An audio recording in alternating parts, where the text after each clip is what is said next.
Okay guys, pupunta kami ngayon ng palengke.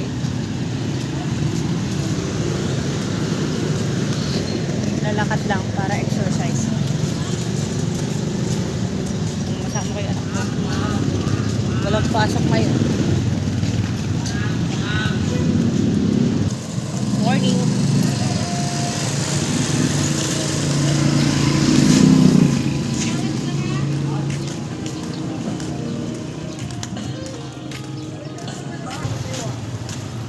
Lakad lang kami. Ang bagong palengke. Kapaan lang maglakad ng kasama ko.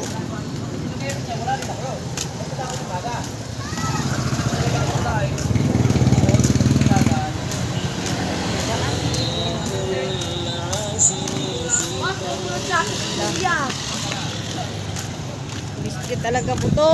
Lumugod ka pa. Hinara mo doon? Hindi. Gusto ko lang.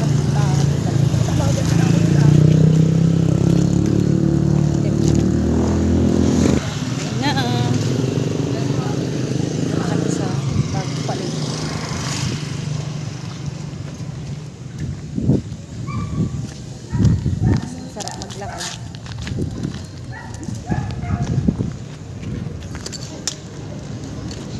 Mga dalawang kasamang